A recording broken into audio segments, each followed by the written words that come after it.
কলেজে আমাদের সাথে উনি খুবই খারাপ ব্যবহার করেন, এটাই বলতে চাই। আর কলেজে মানে উনি আয়া থেকে শুরু করে সবার সাথে খারাপ ব্যবহার করেন, আমাদের সাথেও খারাপ ব্যবহার করেন। আর আমরা আজ পর্যন্ত জানি না যে উনি কোন সাবজেক্টের ম্যাডাম, আর কোনোদিন ক্লাস নিতেও দেখি নাই। আর ওনাকে যদি আমরা জিজ্ঞাসা করি যে ম্যাডাম আপনি মানে কোন সাবজেক্টের ম্যাডাম, তখন উনি বলতে চান না, মানে এড়িয়ে যান কথাগুলো বলেনও না আমাদের সাথে।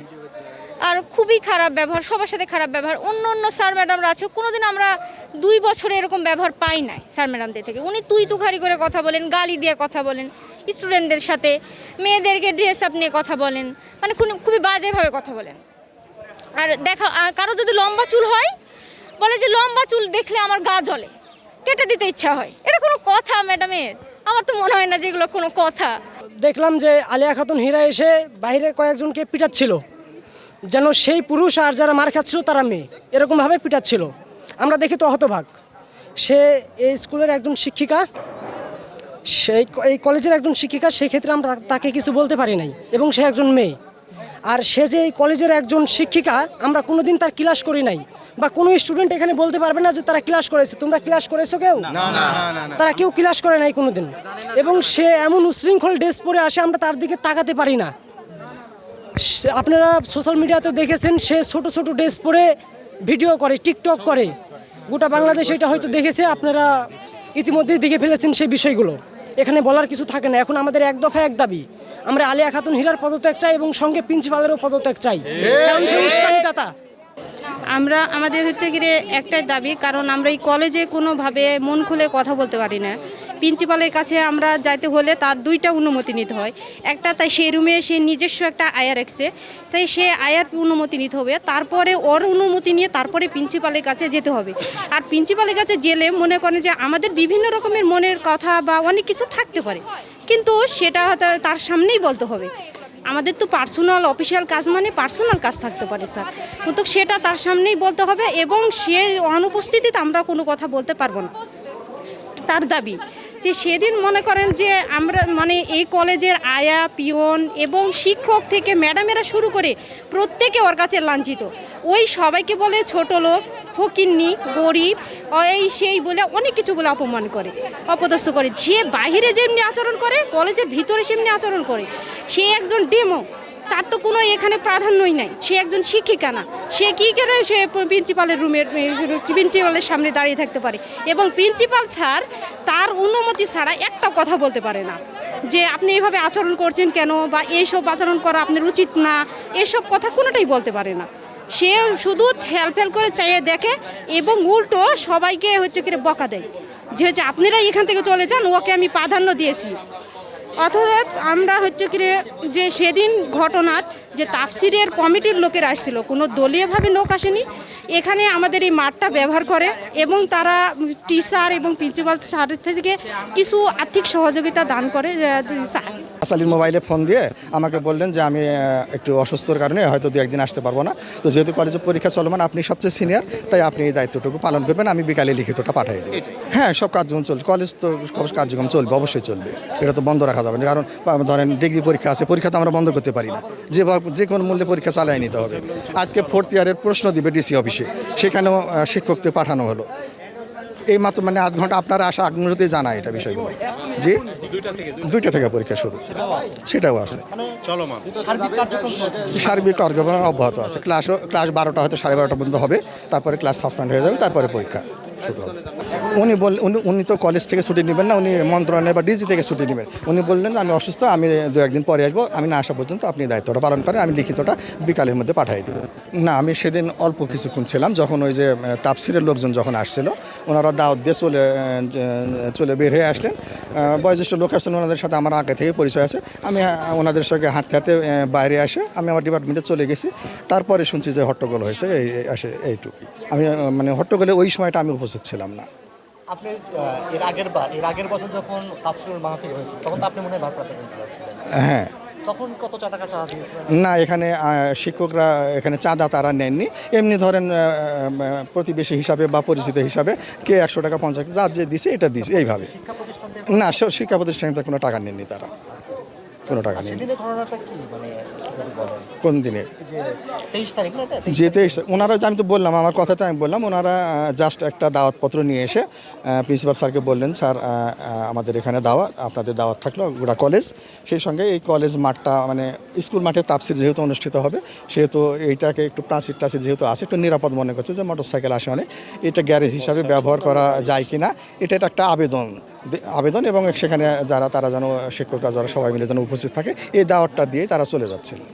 আপনারা মানববন্ধন করলেন, আপনার দাবিটা কি? আমাদের দাবি ছিল যে প্রিন্সিপাল স্যার যেটা ওই যে আলিয়া খাতুন যেটার নাম আপনারা দেখেছেন, ওনার কথা শুনেই সব কাজ করতেন, ওনার বাইরে কোনো কাজ উনি করতেন না, এবং এটা করতে যে স্বাভাবিক কার্যক্রম বিঘ্নিত করতো। একটা শিক্ষক ধরেন ছুটি নিতে গেলে সমস্যা তৈরি হতো, উনি বলতেন যে ওনাকে ছুটি দেওয়া যাবে না, উনি সিগনেচার করতেন না, বা একজন শিক্ষকের কোনো ব্যক্তিগত কথা থাকতে পারে, উনি কথা বলতে পারতেন না, বলতেন যে ওনার সামনে বলতে হবে যা কিছু। আমরা চাই এই অপশাসনের মুক্তি, আমরা চাই যে কলেজ সুষ্ঠুভাবে নিয়মতান্ত্রিকভাবে পরিচালিত হোক। উনি 25 সালের 17 ডিসেম্বর থেকে দায়িত্ব পালন মানে করছেন। একজন প্রিন্সিপাল থাকলেও দেখা যাচ্ছে আলিয়া খাতুন হীরা উনি অলিখিত প্রধান শিক্ষক। অলিখিতভাবে যে উনি যেটা বলেন ওনার বাইরে উনি কখনোই কথা বলতেন না। এটার কারণ আমরা বলতে পারবো না। জি, প্রদর্শক। এটা ধরেন ও একটু হয়তো বেশি কথা বলেছে, ওটা প্রিন্সিপাল তার কথার উত্তর দিতে পারে না, বা হয়তো যে কোনো কারণে হয়তো বলতে পারেন না। আমরা তাকে অনেকবার বলেছি যে স্যার আপনি শক্ত হাতে এগুলো মোকাবেলা করেন, নাহলে এগুলো সমস্যা তৈরি করবে। তো কারণ ও তো একটা প্রদর্শক, হয়ে একজন শিক্ষক বা একজন সিনিয়র শিক্ষককে সে খারাপ ব্যবহার করবেন, তাদেরকে তুমি বা তুই করে কথা বলবেন, এটা তো হতে পারে না। তো উনি বলছে আচ্ছা আমি দেখছি, ঠিক এই পর্যন্তই থাকেন, এর বাইরে কিছু উনি কখনো বলেছেন বলে আমাদের জানা। তো আমি সেদিনের প্রথমে ওই যে ইনকোর্স পরীক্ষা ছিল, সেখানে আমার স্টাফ কাউন্সিলের সেক্রেটারি ওনার সাথে একটা হিসাব করে আমি স্যারের কোটা জমায় দিয়ে আমি আমার ওই পরীক্ষার সংক্রান্ত কাজে আমি ব্যস্ত ছিলাম, এটুকুই আমি জানি, আর কিছু জানি না। আজকে আপনি কি দায়িত্বে আছেন? না না না না আজকে আমি ওই আমার এনামুল ভাই উনি দায়িত্ব আছেন, আমার মতো আকাশ আলী।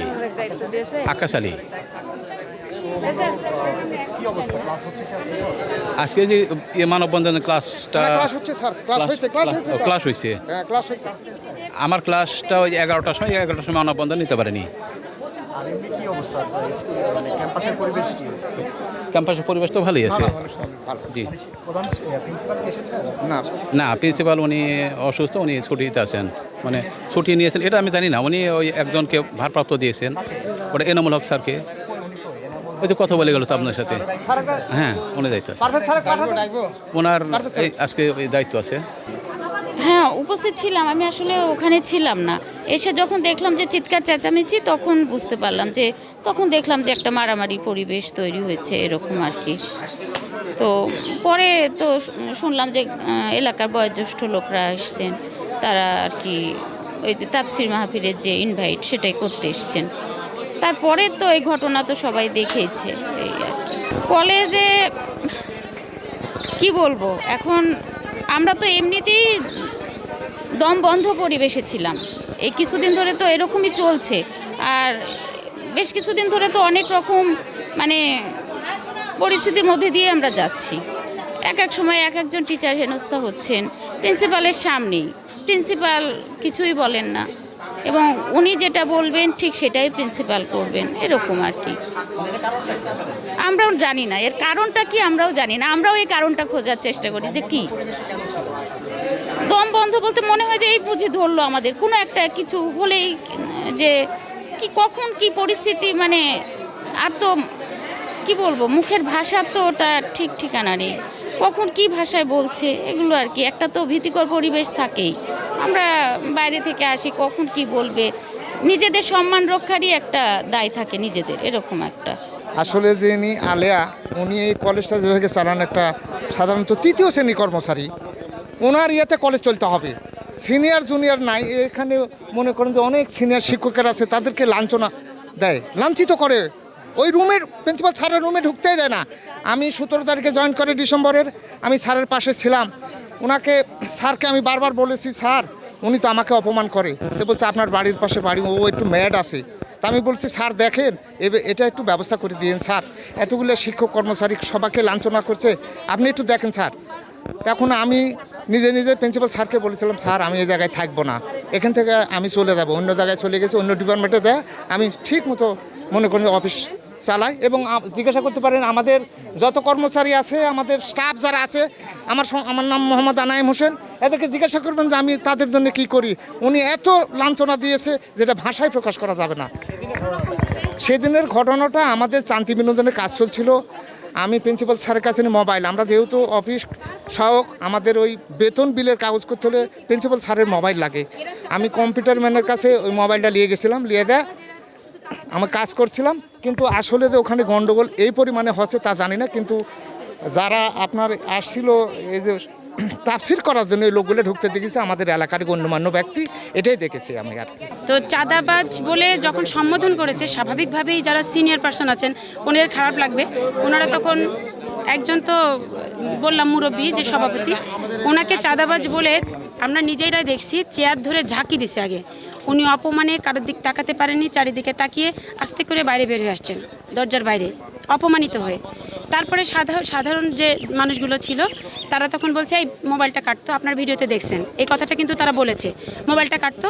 কিন্তু উনি মোবাইলটা এক হাতে ধরে আর এক হাত দিয়ে কিন্তু এই কথাটা আগে বলছিল, সবাই বলছে যে প্রিন্সিপালকে নিয়ে উস্কানিমূলক কথা বলেছে, খারাপ কথা বলছে, তাই কিন্তু না। আমরা ভিডিওতে দেখেছি যে উনি যখন মোবাইলটা এক হাতে ধরেছিল, ভিডিও করছিল, আর এক হাত দিয়ে আঙুল তুলে তুলে কথা বলছিলেন, ডান হাতটা মোবাইলটাই ভেবেছিল। তখন বাইরে থেকে সবাই বলছে মোবাইলটা নে, তখন উনি আসলে বলেছিল যে তুই আমার বাড়ির কামলা খাইটে খাইছিস, এই কথাটা কিন্তু বলছে, আমরা শুনেছি। তখন স্বাভাবিকভাবেই ওরা কিন্তু একটু বিগড়ে যায়, যে জমিদারের বাচ্চা হয়েছিস, এইভাবে কথা বলছে।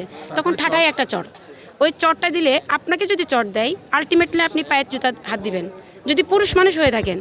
সেই জন্যই আসলে জুতা দিয়ে 2-4টা বাড়ি দিছে, কিন্তু তারপরের ঘটনা কিছু কিছু টুকরা হয়ে গেছে, কেউ আর দেখেনি। জুতার বাড়ির পরের নো আমি একটু বলি, আমাকে একটু বলতে দেবেন প্লিজ। যখন তাকে জুতার বাড়ি দেওয়া হয় 4-5টা, আপনারা দেখেছেন, তখন উনি ছাড়ের পিছন দিয়ে ঘুরে যেয়ে সামনে এসে, তখন আমরা এখানে দাঁড়িয়েছিলাম, শুধু ঠাস ঠাস চড়ের শব্দ, কোনো পুরুষ মানুষ তার গায়ে হাত দেয়নি, এটা কনফার্ম আমরা দেখেছি। উনি শুধু যাকে পাচ্ছে, যে কথা বলছে তাকেই চড়াচ্ছে, এবং শুধু চড়েরই শব্দ পাওয়া যাচ্ছে, ঠাস ঠাস করে চড় মারছে। তখন বাইরে বের হয়ে আসতেছে, তখন বাথরুমের ব্রাশ ছিল, আপনারা জানেন বাথরুমের ব্রাশটা ছোট হয়, সেই বাথরুমের ব্রাশটা নিয়ে জয়নাল আবেদিন নামে লোকটাকে, শুকনা মানুষটা, ওনার ঘাড়ের উপর একটা বাড়ি দেয়। তো ব্রাশটা ভেঙে যায়, ভেঙে গেলে আর উনি তো বলেছেন ওনার একটা খারাপ কাজ করেছে, অনৈতিক কাজ করেছে, যেটাতে তার শ্বাস বন্ধ হয়ে যাচ্ছিল, আপনারা শুনেছেন। তো তখন তার লুঙ্গিও খুলে যাচ্ছে, তখন সে আসলে কি করেছিল, পাশের একটা ছেলে তার হাতটা চেপে ধরে বলছে ম্যাডাম আপনি সরে যান, মারেন না। তখন ওই ছেলেটার আবার হাতে বাড়ি দিছে, ওর হাতটা এখনও ফোলা আছে। তো যখন বাড়ি দিছে তখন ও স্বাভাবিকভাবেই ও বাইরে এসে সবাইকে দরজা বন্ধ করে দিয়ে বাইরে সবাইকে বের করে নিয়ে আসছে, মহিলা মানুষ সবার গায়ে হাত দিছে, টানে টানে সবাইকে বের করে নিয়ে আসছে। তো তখন আফাজ ভাই যে তারও আগে যখন দরজা বন্ধ করে ফেলছে, যে মুরব্বী মানুষটা ছিল আব্দুল সামাদ দারোগা, উনি গায়ে হাত দিয়ে আমি দেখছি এভাবে বলছে, বাবা বাবা এরকম করো না, তুমি বাইরে যাও, আমরা কথা বলবো পুরুষে পুরুষে, তুমি কি জন্য এরকম করতেছো? আমি আপনার কথাই যাব, ওনার কথা ছিল আলিয়া বেগমের কথা, আমি আপনার কথাই যাব, এটা আমার বাপের কলেজ, আমার বাপের কলেজ থেকে কেন আমি যাব, আপনি বের হন, ওনাকে এই কথা বলেছিল। একটু বলে রাখি, ওনার বাবা সেই সময় জমির দাম আসলে বিঘাতে 200 টাকা 300 টাকা ছিল, উনি আসলে বিক্রি করেছিল, ওনার বাবা বিক্রি করেছিলেন। আচ্ছা একটু বলতে হবে, উনি তখন ওখান থেকে কিন্তু আফাজ নামে ব্যক্তিটা ওনার মোবাইল কাটতে সক্ষম হয়েছিলেন, তাকে নিয়ে এসে ওইটা ভিডিও আসেনি, এইখানে ঘাসের উপর ফেলে দিয়ে তার গায়ের উপর উঠে মারতে চেয়েছিলেন, গলা চিপে ধরেছিলেন, কয়েকজন মিলে তাকে উঠাইছে, তারপরে তো ভিডিও আপনারা দেখেছেন বাইরে কীভাবে মেরেছে। এখন ক্লাসের ব্যাপার যেগুলো বলা হয়, আমাদের এই পর্যন্ত ক্লাস নিয়ে কেউ কখনো কিছু বলতে পারে না, কারণ আমাদের শিক্ষকরা সবসময় খুব ক্লাস বান্ধব এবং শিক্ষক ছাত্র বান্ধব, সব অনুষ্ঠানগুলোও হয়। এ যাবৎ আমাদের মোটামুটি শিক্ষা সপ্তাহ বলেন, বিজ্ঞান মেলা বলেন, 5 বার আমরা পুরস্কার পেয়েছি। এখন যেটা হয়েছে, এতদিন হতো, আজকে আমি সকালবেলা 9:30 আমার নিজের ক্লাস ছিল, আমি ক্লাস নিয়েছি, তারপর আইসিটি ক্লাসটাও যথারীতি হয়েছে, সমস্ত কার্যক্রম চলছে। উনি আজকে আসেননি, কেন আসেননি সেটা তো আমি বলতে পারি না, কারণ তিনি প্রশাসন, আমি তো জানার এখতিয়ার রাখি না। এই গন্ডগোলের আগের মুহূর্তের একটু কথা বললি, আমাদের কলেজে শ্রান্তি বিনোদনের কাজ চলছে, সেই দিনেরই আপনার ওই শ্রান্তি বিনোদনের ফর্ম নিয়ে আমি স্যারের কাছে স্বাক্ষরের জন্য গেছি, তো স্যারের পিছনে দাঁড়িয়ে থাকে, স্যারের পিছনে ছিল, আমারটা স্বাক্ষর করছে। এই সময় বলছে স্যার ওরটা স্বাক্ষর করবেন না, আমি কলেজের কে না, ওই রাস্তার মেয়ে। আমি একজন টিচার, আমার গেজেটভুক্ত, আমি টিচার, সরকারি টিচারে, আমাকে রাস্তার মেয়ে বলছে। আমি বলছি তুমি এটা বলতে পারো না। স্যার কিছুই বলেননি, স্যার আমাকে বলছে আপনি বেরিয়ে যান, আর আমারটা স্বাক্ষরও করেননি। ছুটি মঞ্জুর করা হলো, ছুটি লিখেছেন, মঞ্জুর করার কথা লিখতে দেননি, সাথে সাথে স্যার কলম থামিয়ে দিলেন। আমি বলেছি যে তুমি এটা করতে পারো না, কিন্তু স্যার ওর কথাই শুনেন। হীরা যেটা বলে, হীরার কথাটাই সর্বশেষ কথা। আমরা দীর্ঘদিন ধরে এটার ভুক্তভোগীর প্রতিকার চাই। আমরা 23 তারিখে ওই সময় আমরা যখন জিনিসটা দেখলাম, তখন আমরা সৌভাগ্যবশত বিভাগীয় commissioner doctor Anam Bazlur Rashid sir এবং ডিআইজি মহোদয় স্যার উপস্থিত ছিলেন, এবং তারা তখন মৌখিক করেছেন এখানে আইন শৃঙ্খলা পরিস্থিতি যাতে অবনতি না হয় এবং যাতে একটা শান্ত পরিস্থিতি থাকে। তখন ওই ডিআইজি মহোদয় স্যার সবাইকে অন্যান্য যে কর্মকর্তা আছে তাদেরকে তিনি ব্যবস্থা নেওয়ার কথা বলেছেন, এবং সাথে সাথে সেখানে ফোর্স পাঠানোর কথা বলেছিলেন।